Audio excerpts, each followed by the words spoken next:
uprisings by black guerrillas in cities across the nation. The president has declared a state of national emergency.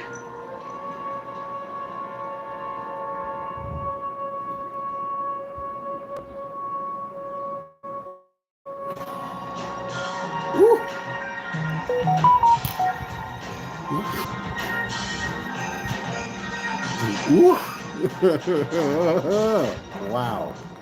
Wow. I don't know what else to say, but immediately, wow. First, I guess I should say FloydHouseFlix. Welcome to Blacks in Cinema Sunday, where we profile black actors in film. When we do that, please remember to like, subscribe, and share. Hit the bell notification so you can come hang out with us and what we talk about. Today's film was, of course, The Spook Who Sat by the Door. This film is extremely controversial, and this film is not looked upon as something that should even exist because it incites a lot of fear in certain people in this country, maybe even outside of this country. It came out in 1973. And it was directed by Ivan Dixon. Ivan Dixon was one of the actors in the TV show Hogan's Heroes for our older group. Hogan's Heroes from the 60s. It was an army military show, and Ivan Dixon was the only black character on that show. It was written by Sam Greenlee. Sam Greenlee was an author who had books like Blues for an African Princess, Baghdad Blues, things like that. Very, very, very well done concept of a film, and Ivan Dixon really brought it home. It was starring Lawrence Cook as Dan Freeman. Paula Kelly was in the film, but it was Lawrence Cook as an actor who brought forward this role as Dan Freeman, a man of color who joined the CIA along with a group of other black men who were selected to participate in an experiment to see if blacks could even make it through the training to become a member of the CIA. Now, again, this is a fictional story, but fiction is always based in some truth, and we know what it is. So he and a group of black men were put through the training for CIA, and one person made it. Now, Dan Freeman, his purpose of joining the CIA was to learn the tactics of the CIA and apply them to his community thoughts. He wanted to create a community policing or freedom fighters in the black communities across the nation to help prevent from just the woes of white supremacy and things such as that. It's a pre-existing conversation, so we'll go into that a little more as well. But the movie itself, it's a fictional story.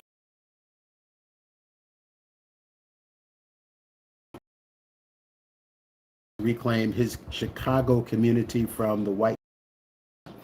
He trained a group of freedom fighters to get drugs out of the neighborhoods, out of every black community in the U.S., which is a major endeavor because, as you know, drugs and weapons and things like that are not brought into the United States by people in black communities.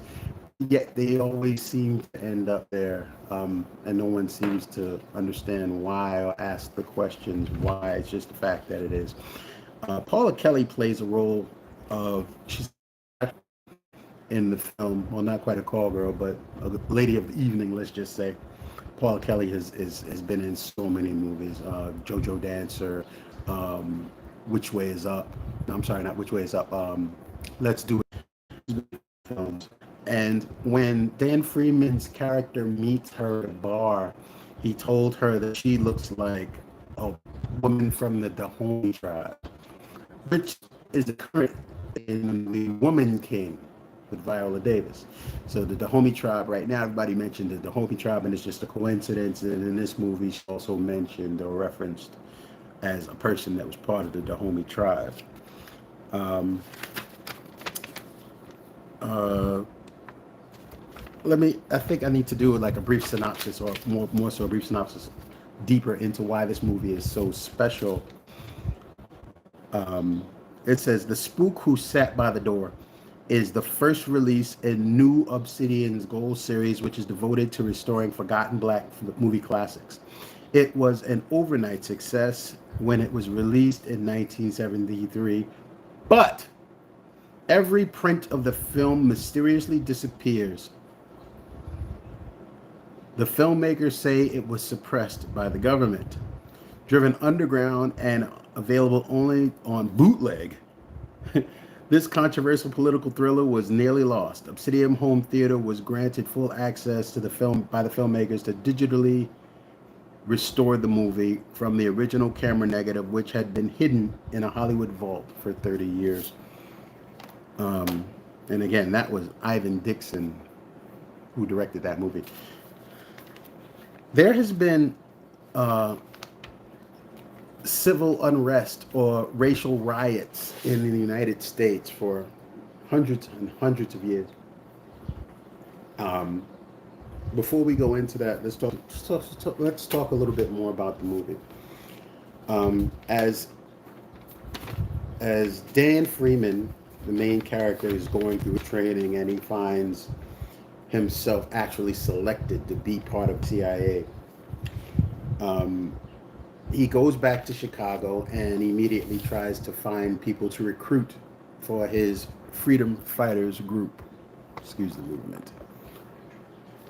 And as he's trying to recruit, of course, in the urban communities, the majority of the guys that are in the streets are just in the streets. They're gangs or just trying to make money as like drug dealers or number runners and all things and occupations that just generally hurt the community. He tries to recruit them out of those positions in order to come together to do something to help the community become better and stronger and be more independent and away from the struggles of, again, the white power structures that pretty much run urban cities, things that they incorporate things into the cities that pretty much keep them either handcuffed, not literally, but mentally, and help them to show them a different way, something outside of the way that they would normally think about life. Now, granted, it is a radical movement to consider building a community of people that will not purposely try to take over the community, but try to take accountability and police their own selves without having to be worried about being brutalized or having to worry about being mistreated in your own community by people that, not only people that don't look like you, but by people that look like you. That's an important thing. So there's a lot to be gained from that sort of thinking, and I do see how some people could look at it and see it one way, but there's so much more to it. I mean, we can look back at race riots. We have simple revolts, race revolts, starting from 1526 all the way up until 1842. We have the Antebellum Riots, which between 1829 and 1851, antebellum just means that it took place before the Civil War. We have Reconstruction riots. When you talk about Reconstruction riots and post-Reconstruction riots, you think about the Juneteenth conversation. I'm sorry, not June. The Oklahoma bombings, the Tulsa bombings, and where there was a thriving black community in Tulsa, Oklahoma, doing well, independent, running their own town. Blacks were on, all the businesses were run and owned by blacks. The neighborhoods were all black. Everybody was self-contained. It was their community. But some people outside of their community felt that these blacks were doing too well, so they went and destroyed the town. Look it up. You can even see there's a video of Tom Hanks saying that he just heard about this, the Tulsa riots. He just heard about it. This happened hundreds of years ago. He even displayed some sort of feeling of shame because he had no idea what it was about. Move forward. Race riots in general from 1900 to 1960. When you think about race riots, it's due to injustices done to one group of people, primarily blacks. And as those injustices were perpetrated and the blacks stood up and said no, it caused a riot. That's what happens when you speak up against the power structures, and that's not what you want. So they try to scare people into not being involved in anything socially that's going to create a difference for their community. It's pretty heavy. Then you got the 21st riots that happened within the 21st century. Cincinnati riot, the Oscar Grant protests, Ferguson riots, Baltimore protests, Charleston church bombing. We all remember this. This just happened not too long ago. The Milwaukee riot. And then finally that Charlotte riot where guys walking around with tiki torches and khaki pants. Just absurdities. But these are the types of things that perpetually happen that create the necessity for people to stand up and we're not looking for civil obedience. We're looking for civil behavior. And it goes both ways. You can't very well treat people a certain way and expect them at some point to not react. It's normal. It's normal. It's human. So the Spook Who Sat by the Door is based in people reacting to a treatment and a lifestyle that's being forced upon them in terms of you have this and this is all you will have. And people use terms like blacks should pull themselves up by their bootstraps and things such as that. It's not about, you can't pull yourself, and I heard this many, many times. This is not my quote. How is one pull himself up by his bootstraps when he doesn't have boots? There are lots of times and situations where people of color move forward and are still looked at and spoken to a certain way. There's an old term, another old expression. What do they call a black doctor, a black scientist, and a black astronaut?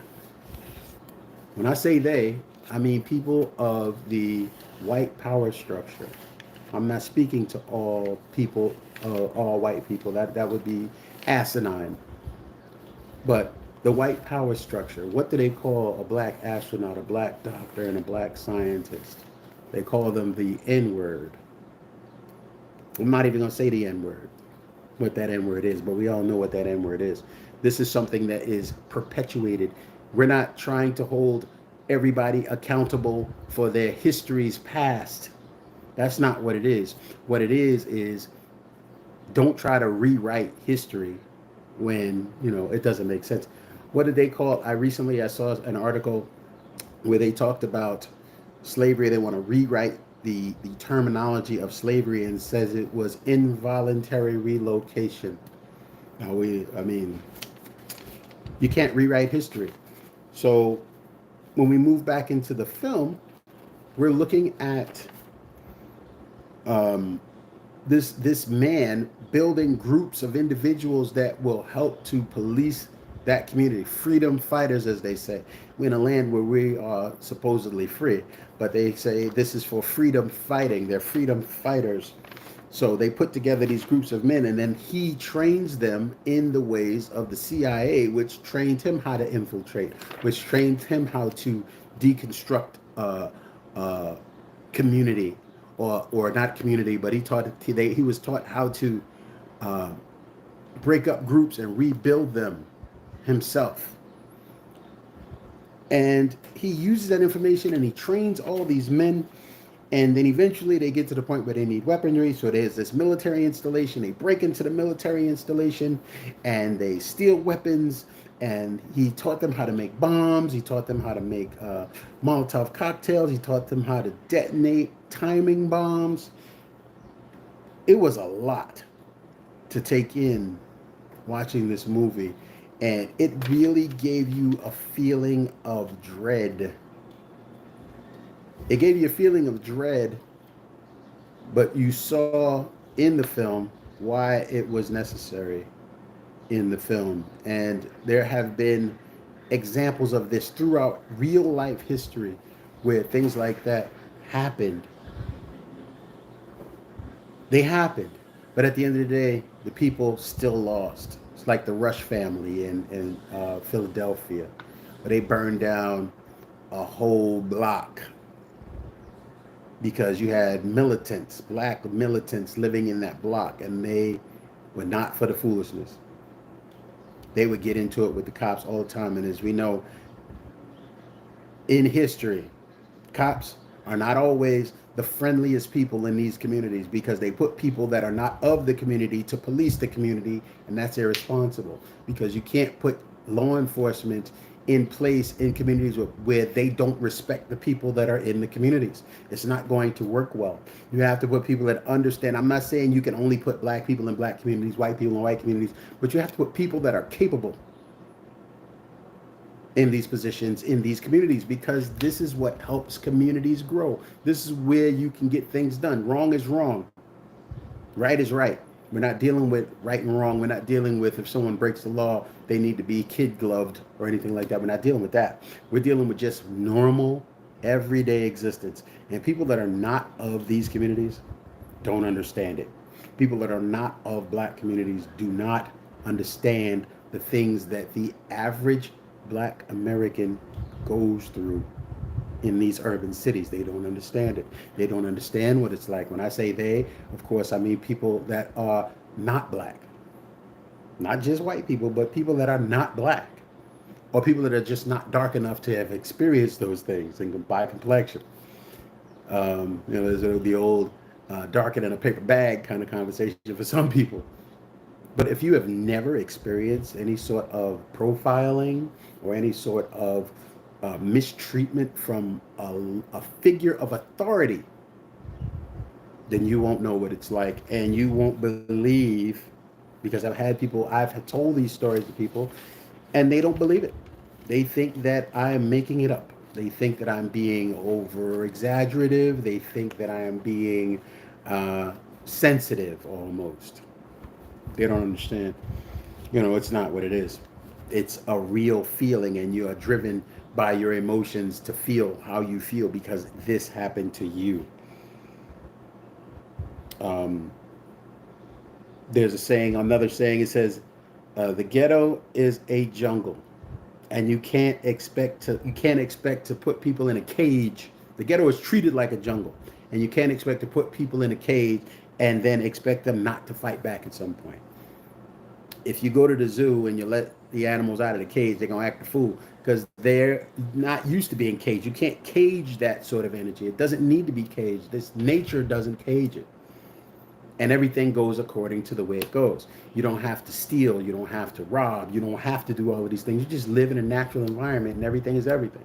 But if you're put in a poor environment, you're going to be led to live a certain kind of way, and you everybody else wants you to behave the best way that they want you to behave without knowing your circumstances or knowing how your life is. And I say your life, I don't mean your individual life. I mean the life of where you live, the people in which you're raised around, the circumstances in which you're raised in that community.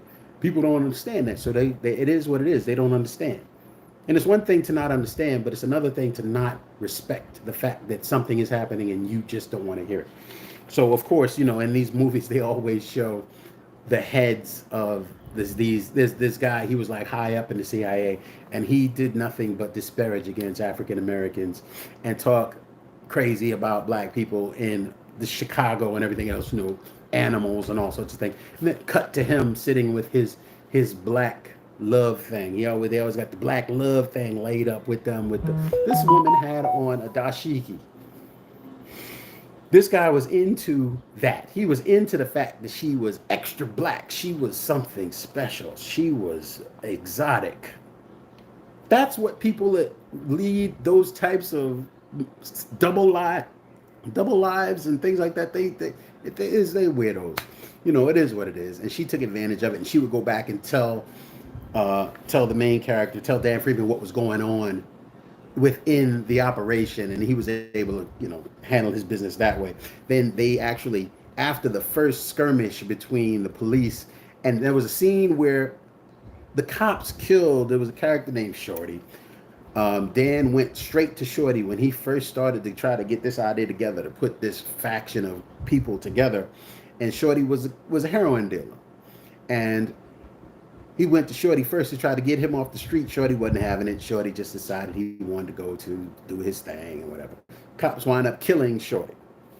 Them killing Shorty, you know how certain words don't quite come out the way you want them to, precipitated the riots. I hope I said that right. And then during one of the gatherings, I wouldn't quite call it a riot at this point. It was just people in the streets because someone of color just got shot again by the police.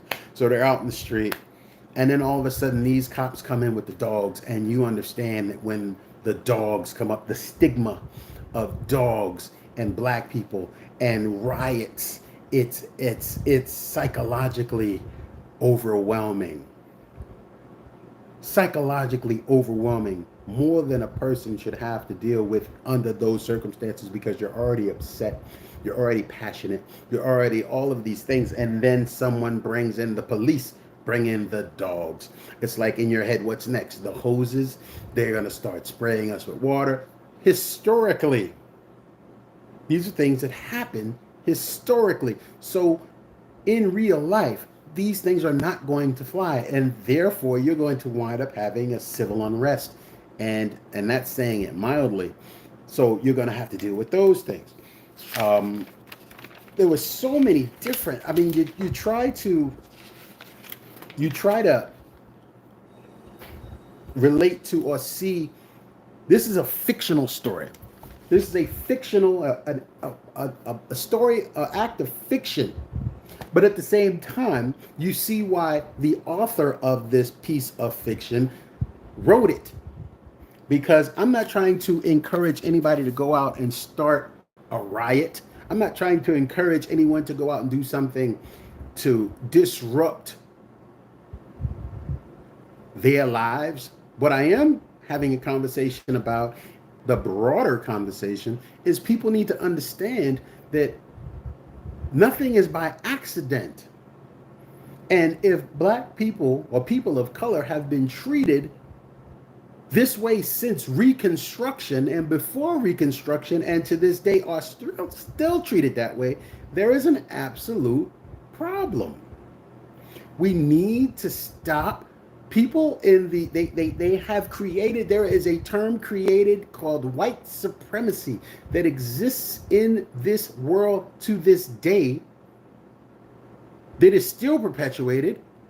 When you go to look at politics, you look at what happened on January 6th with Trump and all his guys and all types of stuff like that. You get to hear the threats from all over the internet, whether they be real or unreal, talking about you guys better watch your backs and all type. Now, this is stuff that's all over the internet. There's real conversations.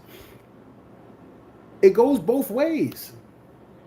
It goes both ways. You can't assault a person and expect them not to retaliate. You can't do that. So that's why the necessity for this movie, book, and otherwise happened. It happened. So why can't we just stop? Why can't the people that are subscribed to white supremacy just stop and stop living in it like we are, black people are the threat? We're not a threat to you. We're not a threat to you. But they continuously make people of part of the white supremacy structure. They want to make black people and other people of non-black people, not just black people. They want to make everybody else the enemy. But when it comes to being black in America, I speak to that, and these are things that I see, things that I've experienced in my 50 some odd years on this earth, things that I've seen. So I understand why this book and movie and things beyond this have happened. I do understand that. I pray that it can change. I don't know that it can. The threat that I've seen on the internet of a new race war, has been tremendous. And it's frightening. because we as people, we human beings, we have children, we have other things to consider. This should not be a conversation in this day and age. It just shouldn't be a conversation in this day and age. Um, wow. I mean, it seems like you have to humble yourself in order to survive. You have to humble yourself in order to exist in a world that's built on white supremacy. I will never say, and I said this already, I don't believe all whites are white supremacists or part of the white supremacist conversation. In fact, history has shown that there are so many people that are not for that conversation and actually speak to white supremacy as a problem. But then you have your, what they call them, Karens, and you have your Kens, and you know they're part of the conversation. Nobody is right except them. Nobody can do anything except them. They are beyond, above and beyond reproach. You can't even talk to them a certain way because of their feeling of entitlement. Then you have your blacks that are lost in the sauce, where they see and acknowledge the fact, yeah, you got to treat them this kind of way because, I mean, after all, they in charge. I don't want no trouble. I don't want no trouble. You can't save everybody. And I hope and pray that nothing ever happens in terms of a race war. I got too much family out here. I got too many friends out here. I got too many of black and white. I got too many people out in this world that I care so much about that I don't want this thing to happen. I don't want it to happen. And I hope and pray that it doesn't happen. But just know it's not our conversation. It's not blacks' conversation because we're not the ones that are going on the internet buying up all these guns and arming up and putting on bulletproof vests and camo shit all over our faces talking about you better watch your back. I am disgusted by that. I am disgusted by that. But anybody that's got any common sense that sees these types of things is going to prepare for the worst. And sadly enough, you have to prepare for the worst. God forbid. But you have to prepare for the worst. So movies like The Spook That Sat by the Door will bring themselves to reality. It is what it is. It's not my doing and it's not my fault. And I hope and pray that nothing ever happens like that because of people's feeling of entitlement. And that entitlement seems like it's based in fear and foolishness. Stop it. We're in the 21st century. This is done. Let's just respect each other and love each other and stop the madness, because we know that if we don't do this, it can go really bad. It can go really bad. We got to stop. We got to stop. Things like this will be, at some point, will be an example of the way the world used to be. But we can change this world. If you try, you can change the world. Change the world. Change your thinking. Think of something other than yourself. Change the world. And you won't need to be afraid of things like this. No one will need to be afraid of anything. We can enjoy cinema for what it was meant to be enjoyed for. Entertainment purposes. We're entertained by things, not frightened. This movie scared so many people they had to get rid of it. They had to hide it to keep it from being destroyed. But I got mine. It's on YouTube. I'm going to attach the link on YouTube so you can see it for yourself. If you can't get a copy of it, it's on YouTube. I'll attach the link to my to this video at the end. I will attach it, and you go watch it for yourself, and you tell me what you think. Tell me what you think. See what you see. Please get in the comments. I want people to comment about this video, and I want people to have talks about it wherever your head is. If you have the head of peace and tranquility and love and respect, or if you just have a strong opinion about anything that I said today. I love my people, and I love people in general, but we can't live like this. We have to live in a world of respect. Live in a world of respect, not a world of entitlement. I know respect is hard to give, but if you take some time and step outside of yourself, you can find you can respect anybody if they're doing the right thing. This has been Blacks in Cinema Sunday. Blacks in Cinema Sunday is designed to watch a movie featuring black actors and then have a commentary about the movie as well as the social content of the film. This is part of the evolution of Blacks in Cinema Sunday. We're going to keep evolving, we're going to keep growing, and we're going to keep getting at it. Nothing is off the table when it comes to black cinema. We're going to have fun, we're going to be serious, we're going to laugh, we're going to cry, we're going to go through the emotional gamut of black cinema and black social issues. This is what we do at Blacks in Cinema Sunday. FloydHouseFlix. All right, I'm going to sign off here. Please don't forget to like, subscribe, and share. Thank you for everybody that came into the live just to see what we were talking about. I appreciate that. I appreciate you. I am almost at 100 subscribers, y'all. Almost at 100. It's clicking away. I got the box sitting right over there, waiting to pack it up and send it to the lucky 100th subscriber. I will send it off to you immediately. Trust me when I say. All right. We also have physical media commute number 47. Yeah. Physical media commute number 47 on Monday. I spoke to it that the physical media commute may go away. The reason being is I don't like the technical issues that I'm having because I am moving and I am in a car that's going from place to place. The signal tends to bounce and then I get pixelated images and certain things I say aren't picked up because of the poor signal, and I don't think that's fair to me. I don't think that's fair to the viewer.